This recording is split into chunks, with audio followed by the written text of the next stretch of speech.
All right, ladies and gentlemen. I've been mostly quiet about this. But it is time for me to talk about this update and what's coming new into the game. Not because I said I want to be the update guy, but I do want to talk to you guys about what I think about the pet system, the memory imprint system, and the balances that are coming. And why is Tenebria literally going to be the queen of the game for no apparent reason?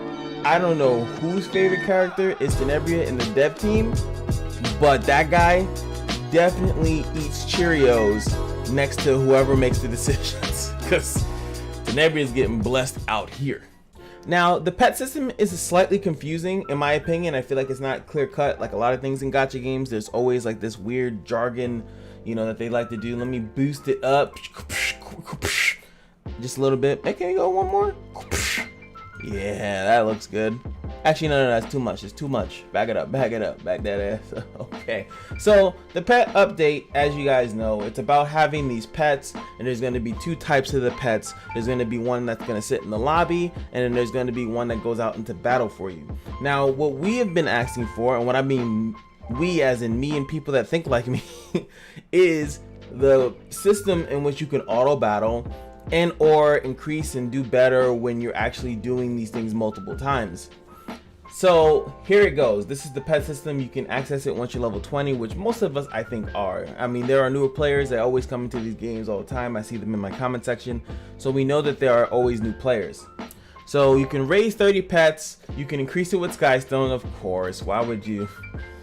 You know, always Skystone. You know, I always hate that. You had to use your currency to do a lot of other kind of more important things, and it's like, do you want to have the game bother you less? Hey, get some Skystone.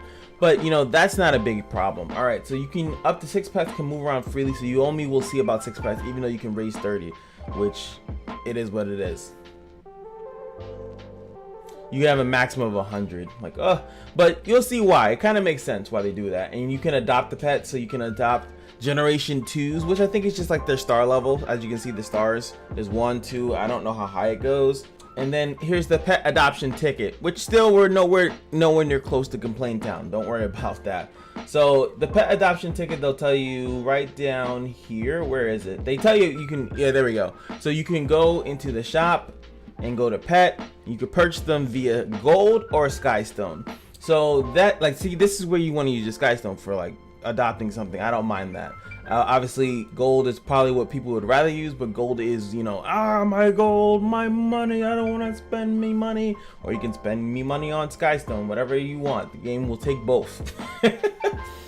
And then you'll end up spending money on the gold packs, but whatever, it is what it is. So this is, as you can see, the pet house thing right here. You can see the little pet, and for some reason he's motivating. It's just so weird that the pets, these small little pets, are motivating your character, or the characters, like the heroes, to do better. It's just so weird to me. It's like, could y'all not auto repeat on your own? Oh no, you need the dog there. Oh, okay, whatever. All right, so there you can see it's this pet sitting in the lobby. As it says, lobby pets have different variety of skills. So as you can see here off to the side, 3% equipment chance, good success chance, receive a gift every 1 day, has a little countdown, which is cool. So the lobby pet I actually like a lot. It's like it just kind of betters certain things. I think in the past this was similar to something Summoner's War had, but it wasn't a pet. It was essentially just this thing that you upgraded with the arena points, and you slowly but surely updated certain stuff, and you got better, you know, overall stats to you, pretty much your account. Your attack was better, your speed was better, things like that. So this kind of reminds me of that. Like, you have this pet, but now you can kind of choose of what pet is giving you what bonuses.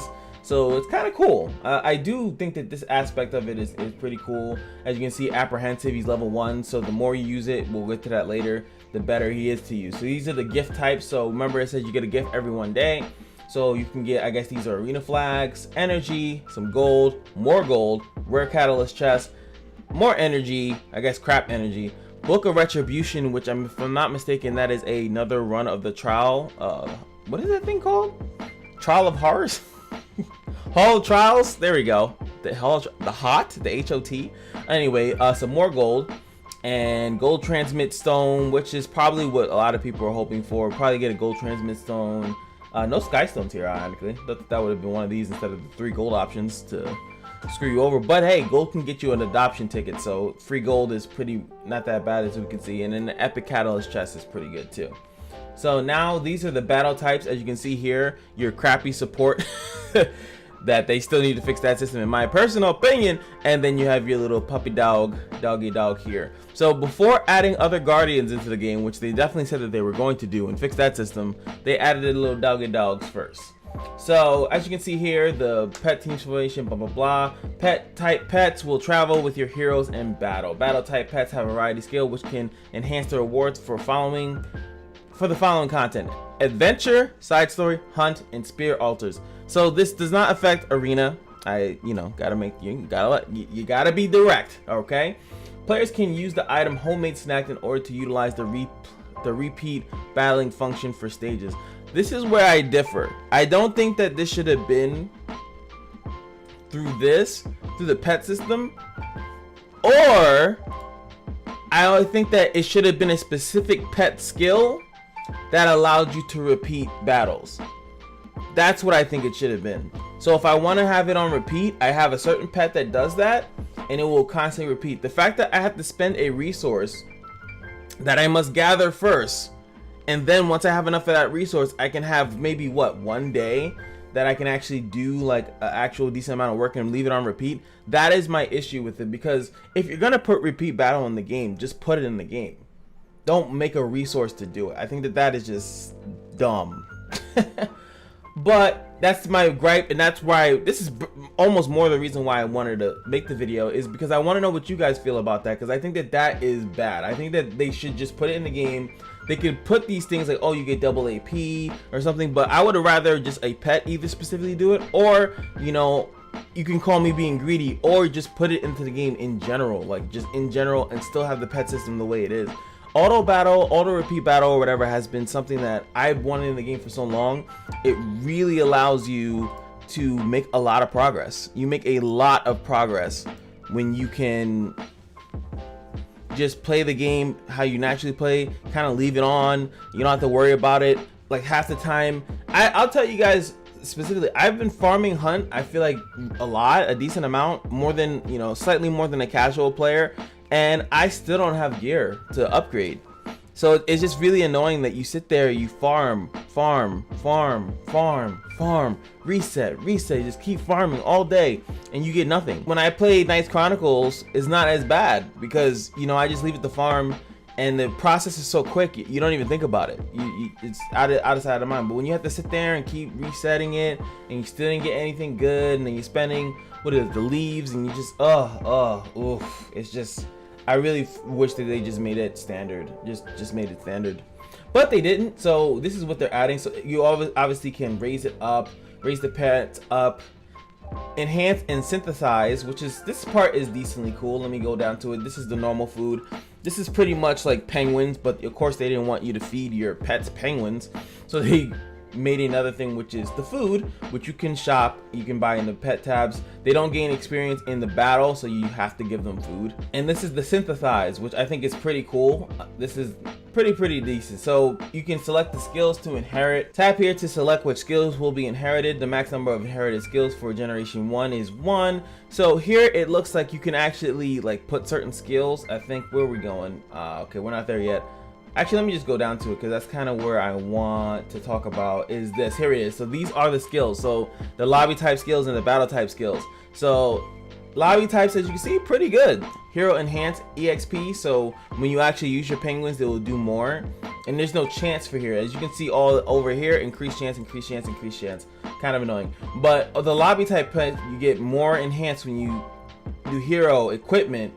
Decrease equipment costs enhance, which okay. Increase gold from selling equipment, which is really good, especially for people that farm hunt a lot more than I do. I would say that this combined with this, sorry, it's not gonna highlight properly, but the gold earned with the decrease thing, and possibly even this, like depending on what you want. So you would have a lobby type pet that's about like the economy, like the economy pet.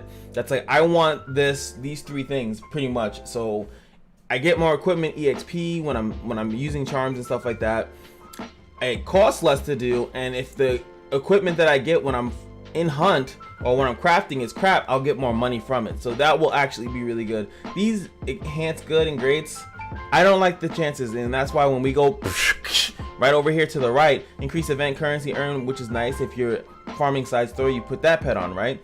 Increase chance to receive extra AP, which is good, but it's a chance for it to happen, which is, I don't like chance. You know, we need to take some of the RNG out of these games. I know that they love it because RNG allows for things to happen not so much in your favor most of the time, and it gives you that adrenaline, that spike of excitement when it does happen in your favor.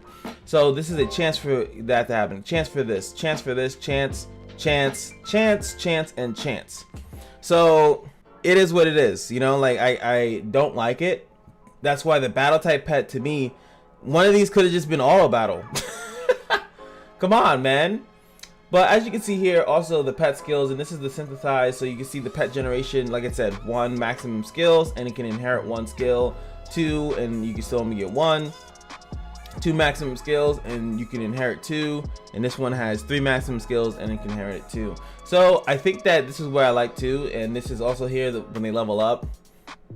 Apprehensive, familiar, friendly, cozy, precious, you know, heart decoration, increased skill effect, increased skill effect, increased skill. So this is like, you know, you want to level them up.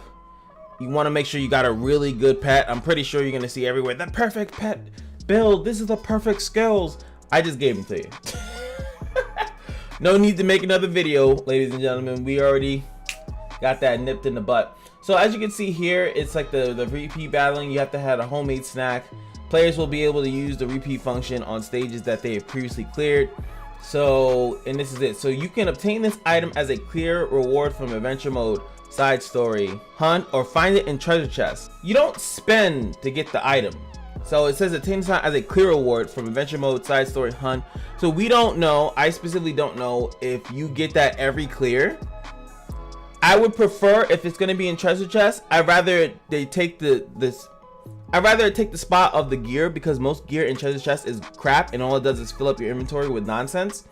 Take that out, put the homemade snacks in there, and then just have it homemade snacks, gold, skystone. That's it. And then when you're in side story, the treasure chests are you can have event currency in there too. But please take the gear out. It's so garbage. It's such a waste of time when you even wanted to click it, and now your pets are going to pick it up automatically. And just waste your inventory space, which is gonna stop your auto replay, because it's gonna be like, oh, your inventory is full. Garbage. Garbage. It's gonna be so annoying. And this is what the homemade snacks is. So he has 50. He accumulated 50 so far. Again, we don't know how quick it is to get 50. You don't know if you're getting them as you're actually, you know, playing, so you can keep it up. How long with a person with, you know, the maximum amount of inventory space on actual items like equipments and artifacts, they have the maximum amount, and also they have the maximum amount of hero space, and they have very, very little, so they could probably do it for hours. But let's say they start off with 50, how long can they keep that up? That's the question. How long can you auto for in this game with like infinite leaves, like just because it's gonna fill up your inventory? Like, I'm just curious, can 50 homemade snacks get you through hours, 1 hour, 2 hours? I know it depends on how fast they clear, right? But I'm just saying, like, I guess the amount of tries, that's where I'm trying to get at. Like, how good is this actually going to be? As you can see here, the gold adoption tickets you can spend gold on, which is pretty cool, 5 times a week. You can infinitely spend on it with skystone. Of course, you guys know what it is. The normal food is you can buy with the stigma 3 times a week, so that's pretty good. And as you saw, they don't gain experience. They don't gain any experience from being in battles or anything like that. So you do have to feed them. You do have to do that. So it is what it is. The season is ending in arena. We don't really care about that. Troublemaker Crozet, I guess they had a video, but the video did not work. So this is the character. I guess what they're gonna do, did they say who they're gonna put in the moonlight? Because that's ending as well. So let's look at old boy. He's a dark knight. He is 4 stars, so similar to like his counterpart. He's a 4-star thing. So let's see. Attack the enemy with an act of faith. That's so funny because he's troublemaker, but whatever. 20% chance to stun. Increases max HP. There's so many HP monsters, I feel now. Kind of makes me happy. Increases effect chance by 60, making this 80, and then probably 80, right? 85. 90, 100. So if you max this out, you will have, if you soul burn it for 10 souls, 100% chance to stun on an S1. But even without that, right? So let's see what it is. So that's 40% chance to stun, which isn't that bad. 40% chance to stun on an S1, which you obviously dual attack and counter, would be pretty good, because most of the time it's like 24 or something like that. That's usually the highest it goes. So that's pretty annoying if you really think about that. And then soul burn, when you really want to get that stun off, and that's a stun, that's not a provoke, it's not, you know, it's a stun. So that's really good. Already that makes him a pretty good character. So, and then we got Chivalry, receives 20% of the damage suffered by the ally in the back row in their place. Only the highest damage mitigation damage distribution effect will be applied. Has a 35% chance to counterattack when the ally in the back row is attacked.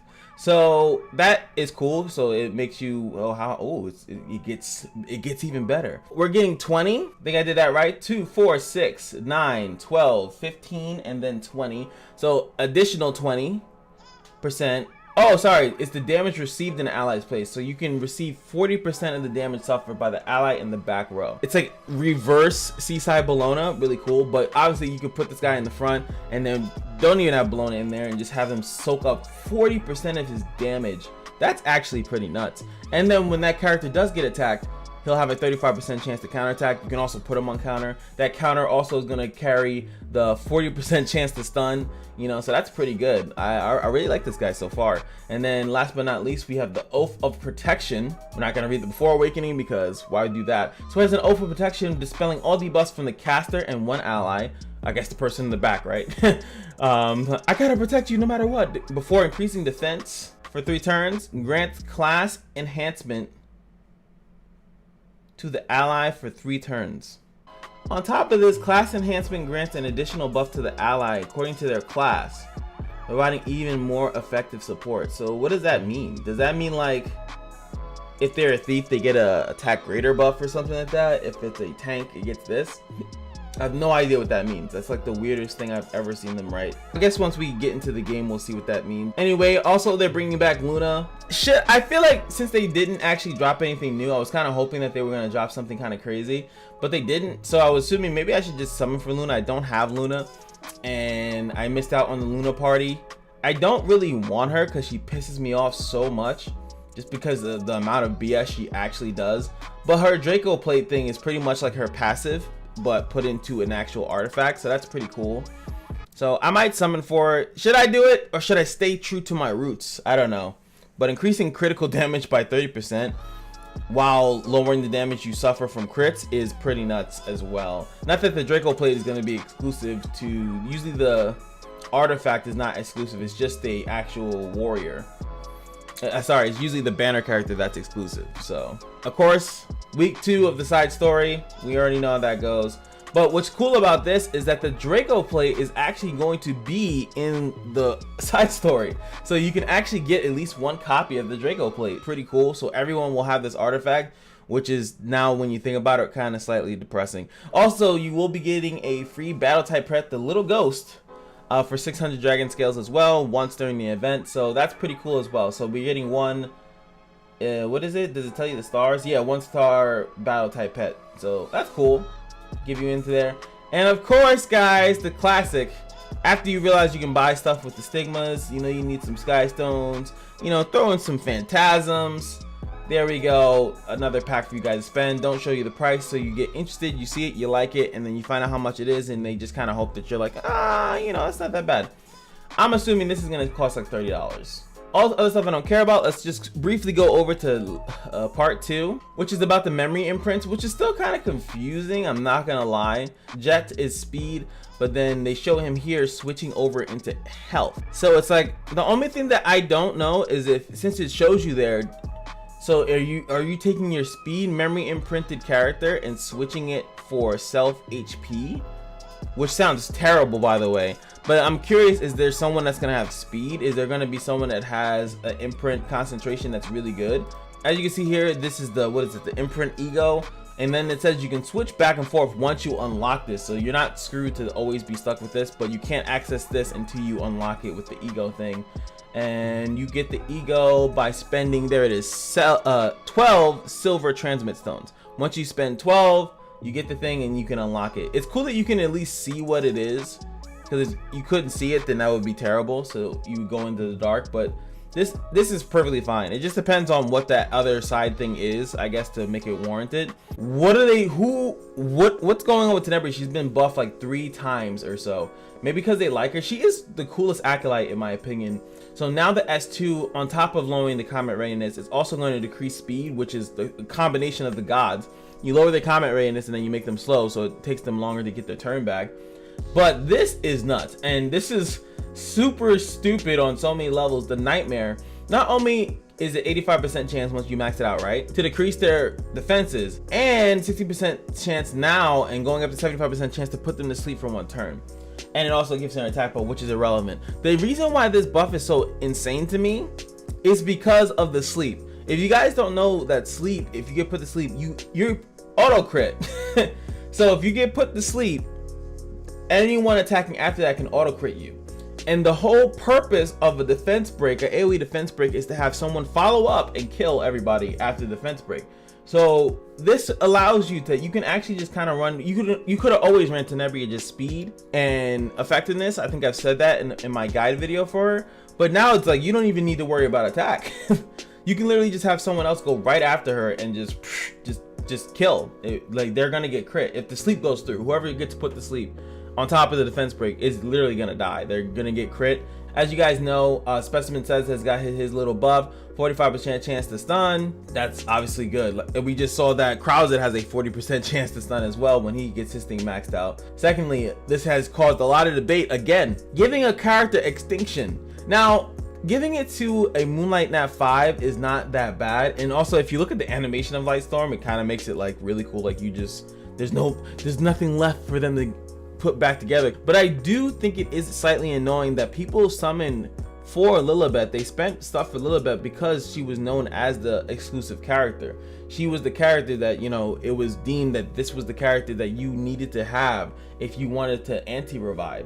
Now they give it to another character, a bet really rare, has not been back. Actually, they could, if they wanted to, put Specimen Says as the Nat 5, because DJ Basar has gone away, so they need to put someone else there. Maybe they'll put him as the thing and get Specimen Says in there, because this skill is crazy. Remember, it does more damage if they're stunned, which he has 2 stun skills now. Penetrates defense automatically, but it does 100% if they're stunned, so you don't even need a defense break on the team. And he resets the cooldown, so this is really better than Lilibet. Actually, I think Lilibet should have had something like this. Like, maybe she's like gets a bloodthirst. That's kind of what this is. So you extinct them, right, and then you can extinct another target. This is amazing for going against Ruel comps, and you see people constantly with the revive, or you see Albert of Vildred and they still have another reviver, or Make Chloe. You can constantly just keep taking out each character one by one as long as you get the kill. So I think that Specimen Says definitely with this update is top tier. Like, you have to have him on the team if you're going against any character with revive. It doesn't matter who you're killing, you know, as long as he gets that last shot, it's right up your alley. So I think that, you know, that's beautiful in my opinion. Pretty good, but if I remember correctly, she's just not that fast. Rin's buff is pretty cool. Every time she S1s now, she's gonna get combat readiness to help her cycle a lot better. They also changed her S3 that now you can get attack greater in the when you do that, and continuous heal. And I think they took the barrier out because the barrier was like scaling weirdly or crappy or whatever. So she's a lot better. So that's pretty cool as well. Assassin Sid, yeah. So Champion Zerato was one of the big. I think Tenebria is really up there. So now when you S1, he hits 2 targets, transferring 2 debuffs. He also heals himself, because why not? So really big buff to him on an S1, because specifically he does counter when he has debuffs on him, and you can raise it up to be 100%. He's also immune to stun, sleep, and decrease hit chance. Pretty much will never lose a turn. Essentially, there's nothing to stop him. He can't be stunned, can't be slept. I think, and I don't think there's like freeze. Is there freeze in this game? I don't think so. So, and decrease hit chance. So he should always do decent damage as long as, you know, the scaling is decent on the S1s here, which is really awesome. And it counters a lot of BS that comes in. So yeah, you could still slow him. You can still decrease his combat readiness, but at least, you know, you could defense break him, but at least he will always get his turns. And if you do that, just be prepared that he can just throw it right back onto you. So it really counters a lot of the BS that's in the meta right now, that even if he does get put with debuffs, he can just throw those right back on you. So I really like that. Also, they changed the S3 that he gets increased defense as well, so he can take those hits. So I think a lot of people, including myself, I've been holding on to him, so I'm happy that he got a buff. Elson, I'm not reading because no one's gonna pick him. Arwell, same thing. Mersa, same thing. But I do like her buff though. Oh yeah, Chorus change is now gonna go live. Where them, I'm not gonna explain it too much because they pretty much changed how he gets his thing, so it's not as easy. It's not as easy to pretty much to show his undying faith. So, but I feel like he's still fine. I think he's still the same that he is. It's just that he's just not as consistent. His consistency goes down just by a little bit. Just by a little bit. But I think he's still in a fine and okay spot. Of course, I think you can recall Corvus, yeah, if you want to. But that's gonna be it, guys. Sorry, a little bit long. I'm at 35 minutes. I gotta edit this down. It'll probably be like 20-ish minutes or so. Hopefully not too long, but I really wanted to talk about the things that I wanted to talk about and skip over the stuff that I did not. But in the comment section below, let me know what you want to talk about. Tell me your story. What are you happy about? What are you sad about? Like I said, I like the pet system, but it just wasn't exactly what I wanted. But they're still making good improvements to the game. So all in all, I still think that they're doing a good job. So yeah, can't complain. I mean, I can complain. I just won't complain as hard. But I do think that some of the things I liked would have been super good. Anyway, remember one super important thing is that every day at the Casino was your lucky day. And I will see you guys in the next video. Peace.